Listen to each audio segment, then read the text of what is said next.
I've been using this app called Novely to read Chinese for the past few months, and it's made a huge difference in my learning.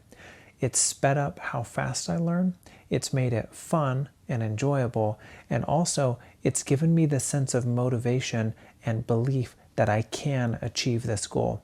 I've been wanting to learn how to read Chinese for a long time, and it's been really discouraging because even just reading a few characters would take me a very long time. But just the other day, I picked up this book, 有时候我可以生气, and I thought, wow, I can read that whole title.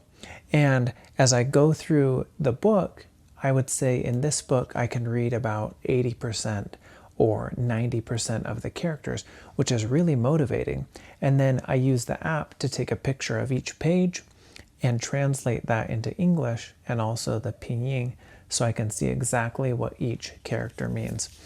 And the best part about that is that those 10% or 20% of characters that I don't understand, I can quickly tap and add to my vocabulary list, so I make flashcards out of those that I can study later. And that has really expedited my learning process and sped up how fast I learn. Now, my wife got a bunch of these books that are all about feelings and emotions and how to manage your emotions. And I really like this one because it talks about basically giving yourself permission to feel. And in this case, giving yourself permission to feel angry. And sometimes I feel like we have a big emotion, but we don't know how to process it, or we were never taught how to process it.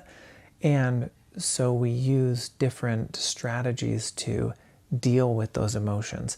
Maybe we avoid it and decide we don't want to feel it. Maybe we are the type that would confront the problem, but we don't have the best strategy to do that. And so we end up saying things or doing things that we regret. Or we lose our temper and get angry or yell or scream or lose control of our emotions. And I think so often we just don't know how to handle these big emotions. And so I love how these books are teaching at a really young age, teaching kids how to handle emotions and also give yourself permission to feel certain things. And so some things that I've learned just in my own life are, giving myself permission to feel angry, to feel sad, to feel anxious or worried or whatever the case is. When that thought comes in to my head, I think, oh, I'm feeling anxious right now. And to be able to accept that and internalize it and process that and then just let it go and appreciate and accept those feelings and take a deep breath and remember, I'm human and this is normal and it's good to have all of those feelings. And I remember reading some of Brené Brown's books where she talks about writing herself a permission slip or a note that would give herself permission to feel a certain way or do a certain thing. And sometimes it's helpful. I know it's funny to do that or it seems weird, but giving yourself permission to smile or giving yourself permission to have fun or giving yourself permission to relax and play. I mean, how many of us go on vacation and sit on the beach, but we're feeling anxious or worried or thinking about work or constantly checking emails because we haven't truly given ourselves permission to disconnect from our daily routine and actually enjoy that downtime. And so I've done that a couple of times. I admit I've written myself a permission note. After reading those books from Brené Brown, I gave it a try.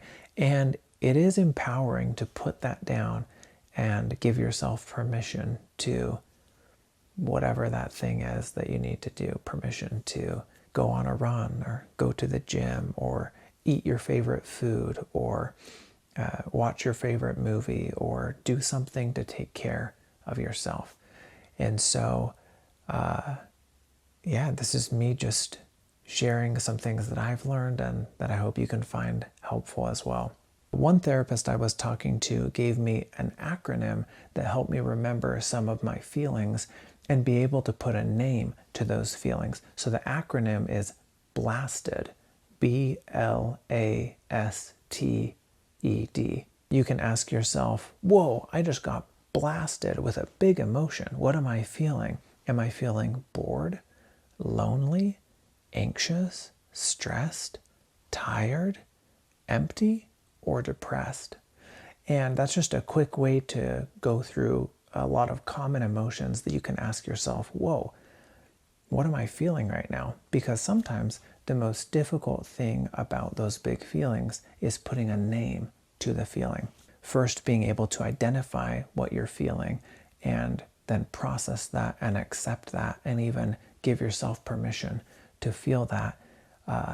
That can reduce stress and anxiety and remind you, I'm normal, I'm human, and you can just keep going with your life. Of course, that thing can stay there and those big emotions can stay for a long time, sometimes hours, sometimes days or weeks or even years if they're really big. So if you're feeling something that's really heavy or stressful or persistent and you feel like you can't have even a positive thought because there's something like a big dark rain cloud that's just hanging over your head, constantly pouring on you. Another tip that I have is to give yourself a contemplation period. A contemplation period is a set amount of time for you to feel that way and deal with those feelings and emotions, and then you give yourself permission after that time to take a break. For example, I'll give myself 30 minutes or I'll give myself an hour to feel down and discouraged and upset or angry or whatever I'm feeling. And then after that time, I give myself permission to move on and to do something else and to think of something else. And also knowing that in a few hours or the next day, I can give myself another contemplation period to think of those big emotions again. Like I said, sometimes those emotions stay with you for weeks or years, and it's almost like your heart is in a big knot and it's twisted and it's heavy and it hurts. Or you feel claustrophobic and just feel like you can't do anything. You might feel helpless. And that's pretty discouraging. And especially at this time of year with the holidays and the new year, a lot of people can feel discouraged or stressed or anxious or inadequate or insecure. And if you're feeling any of those feelings, remember, it's okay to feel that way and give yourself time to really internalize that and be thankful for that feeling and then let it go and come back to that another time. So I'm not a professional therapist, and I'm not really giving advice. I'm mostly just sharing my own personal experience and things that have helped me. And I hope that wherever you are in your life, wherever you find yourself as you start this new year, I hope that you can find health and happiness and success. I hope you get rich. I hope you find the love of your life, and I hope you enjoy those precious moments with family and friends, because that's what really matters, is the people around you. And I think so often we take for granted those things that are right in front of us, our family, our friends, and the present moment that we're in right now. And so in this year of 2026, I wish you all the best.